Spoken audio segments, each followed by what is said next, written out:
বিছনাত বহি খাদ্য খোৱা মানুহে এই ভিডিঅ'টো নিশ্চয় চাব। এই দিশে মুখ কৰি খাদ্য খালে যৌন ৰোগ হ'ব পাৰে। টকাৰ অভাৱ হোৱা লোকে এই দিশত খাদ্য খাব নালাগে। খাদ্য খোৱাৰ আগত বা পিছত এইকেইটা নিয়ম মানি চলিলে দেৱী লক্ষ্মী প্ৰসন্ন হয়। ঘৰৰ ভিতৰত ইতিবাচকতা বজাই ৰাখিবলৈ আৰু সুখ সমৃদ্ধি কঢ়িয়াই আনিবলৈ বাস্তুশাস্ত্ৰত বহুতো গুৰুত্বপূৰ্ণ ব্যৱস্থাৰ কথা উল্লেখ কৰা হৈছে। লগতে এনে কিছুমান কামৰ বৰ্ণনা কৰা হৈছে যিবোৰ কৰাটো অনুচিত বুলি বিবেচিত হৈছে। আধুনিক জীৱনশৈলীত আমাৰ জীৱনত বহু পৰিৱৰ্তন হৈছে। এই কাৰণেই বহু লোকে নিজৰ সংস্কৃতি পাহৰি গৈছে, যাৰ ফলত তেওঁলোকৰ জীৱনত প্ৰভাৱ পৰিছে। প্ৰাচীন কালত মানুহ সমৃদ্ধিশালী আৰু বেছিদিন জীয়াই থকাৰ বিপৰীতে আজিকালি মানুহৰ আয়ুস কমি আহিছে। আগতে মানুহে মাটিত বহি খাদ্য খাইছিল, যাৰ ফলত তেওঁলোকৰ শৰীৰ আৰু পৃথিৱীৰ শক্তি একত্ৰিত হৈছিল আৰু তেওঁলোকক সুস্থ আৰু শক্তিশালী কৰি তুলিছিল। আজিকালি দুৰ্বলতা এটা সাধাৰণ সমস্যা হৈ পৰিছে।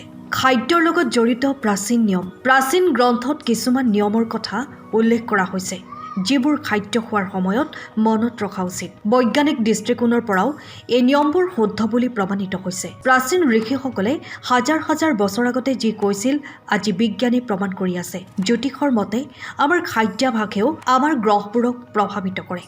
বাস্তুৰ মতে খাদ্য খোৱাৰ সময়ত কি কথা মনত ৰাখিব লাগে জানো আহক। ডাইনিং ৰুমৰ গুৰুত্ব। বাস্তুশাস্ত্ৰৰ মতে ভোজন কক্ষক বৃহস্পতিৰ ঘৰৰ প্ৰতীক বুলি গণ্য কৰা হয়। প্ৰাচীন কালত এইবোৰ কথা মনত ৰাখি ৰজা আৰু সম্ৰাটৰ ভোজন কক্ষও তৈয়াৰ কৰা হৈছিল। বাথৰুম আৰু শৌচাগাৰৰ ওপৰত বা তলত কেতিয়াও ডাইনিং ৰুম নিৰ্মাণ কৰিব নালাগে। ডাইনিং ৰুমটো শৌচাগাৰৰ ঠিক সন্মুখত থাকিব নালাগে। বাথৰুম বা টয়লেটৰ বেৰ আৰু ডাইনিং ৰুমৰ বেৰ একে হ'ব নালাগে। ডাইনিং ৰুমৰ দুৱাৰখন শৌচাগাৰৰ দুৱাৰ পিনে পোনে পোনে বিপৰীতে থাকিব নালাগে। খাদ্য খোৱাৰ দিশৰ গুৰুত্ব। খাদ্য খোৱাৰ সময়ত নিৰ্দেশনাৰ প্ৰতিও গুৰুত্ব দিয়াটো প্ৰয়োজনীয়। পূব বা উত্তৰ দিশৰ ফালে মুখ কৰি খাদ্য খোৱাটোৱেই উত্তম বুলি বিবেচিত হয়। ই সুস্বাস্থ্য বজাই ৰাখে আৰু দেৱ দেৱীও ধন্য হৈ থাকে। দক্ষিণ দিশে পূৰ্বপুৰুষৰ আশীৰ্বাদ আৰু সন্মান কঢ়িয়াই আনে।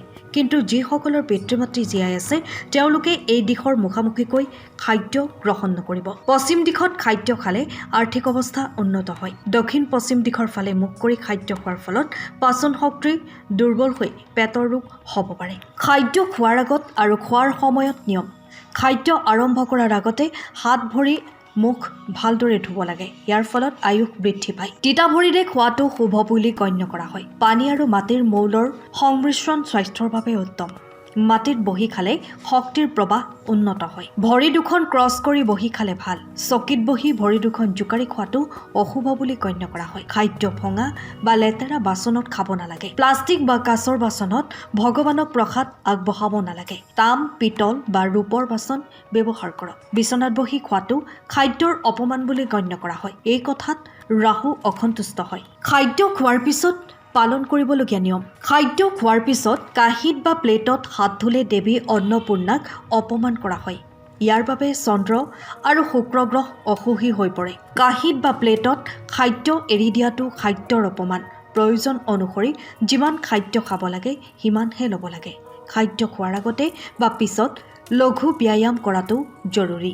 দক্ষিণ পূব ফালে মুখ কৰি খাদ্য খালে যৌন ৰোগ হ'ব পাৰে।